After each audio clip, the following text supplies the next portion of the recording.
Hello, everybody. This is Catholic Dad, episode number 378. Are my children a danger to you? You know, it's really funny. This COVID thing has broken down politics and religion and theology, and it's kind of divided people, and it's divided people into the realm of, and I can't figure this out, why, by the way. If you're a hard leftist, you're deathly afraid of COVID. If you're a conservative guy, you're not bothered by COVID, and you don't know why everybody's so whacked out about it. And it's really funny. There must be something deep in the psyche of liberals, and must be something deep in the psyche of conservatives to like fall one way or the other. I've met very few conservative people that are even remotely concerned about COVID, and I've met very few liberal people that aren't deathly afraid of it.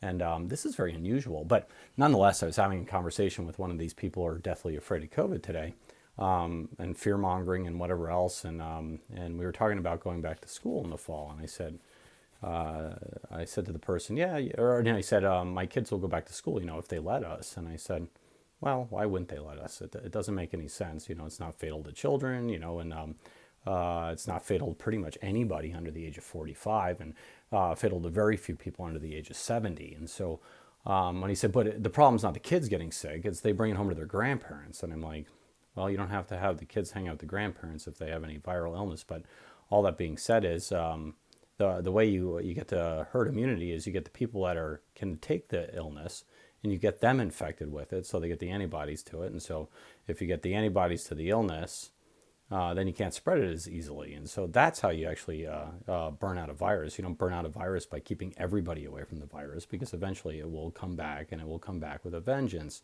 The other thing about coronaviruses, by the way, is this: coronaviruses tend to mutate very quickly. And so if you flatten the curve and you push it out over time, longer and longer and longer, and you get all these multiple spikes, what you're going to find out is that a lot of the people that are immune to it are not as immune as you think they are, and when it comes back, it might be more virulent, which is actually the wrong solution. The reason why coronaviruses don't usually do much harm is because they burn out very quickly. They're very highly contagious, and people don't give them time to mutate. But all that being said, where was I going with this? So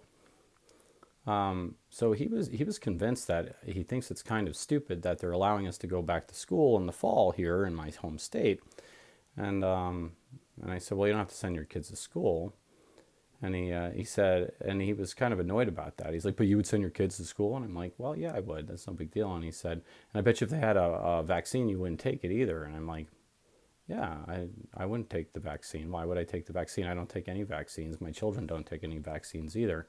And then he said, what gives you the right to have your children be a danger to my children? And whoa, that's where you draw the line with Catholic Dad, by the way, is once you intrinsically make somebody a danger to society as a whole, that's when you walk into a whole realm of genocide. And so I explained things to him like rather calmly, maybe with a little bit of intensity, but that's the exact argument they used against the Jews in the Holocaust. That's the exact argument that Margaret Sanger used to create Planned Parenthood, because she thought that black people were a danger to society, and that she wanted to get rid of them and exterminate them. And so anytime you make somebody an intrinsic danger through their very existence, a danger to society, then any means possible to get rid of them, or any means possible to contain them. And this is why there's things like death camps, and this is why there's things like Gulag Archipelagos, and this is why, I would caution pretty much everybody out there. If you think my children are a danger to your children,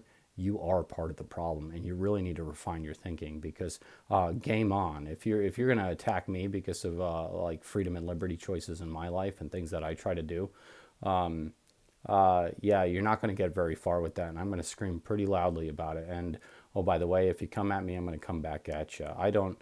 And so that's just a metric, by the way, because, a lot of people have these conversations, and like a lot of people do believe unvaccinated children are a danger to everybody in society. There's actually zero proof of that. I mean, there's no case control studies of it. There's no evidence that unvaccinated children cause disease any more than vaccinated children. There's pretty darn good evidence that vaccinated children are less healthy than unvaccinated children. But nonetheless, the line where you draw where the place where I draw a line where you're infringing upon my liberties is when you make an implication that my very existence or the existence of my children are a detriment to you. because that's like war. That's the talk of tyrants. It's the talk of like oppressors. It's the talk of Stalin. And don't do that, by the way. And so all you pro-vaxxers out there, if you want to really make the argument that unvaccinated children are a danger to society, you're walking on thin ice, because you're at war with the unvaccinated children then, because you're trying to make them not deserving of all the rights and liberties afforded everybody in society if they don't do what you want them to do, meaning you want to dominate them.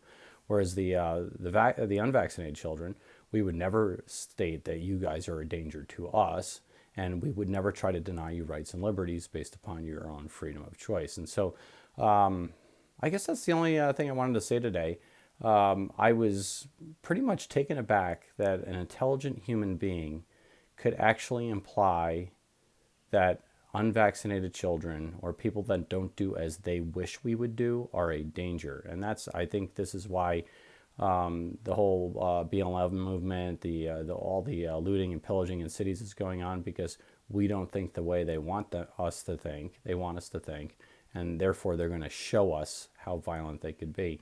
I guess if they come in suburbia, we'll be ready for them, or like in small town America.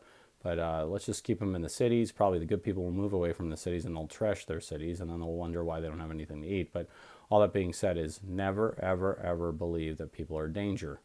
The other thing is this, by the way. There's a whole line of Catholic saints that charge towards sick people.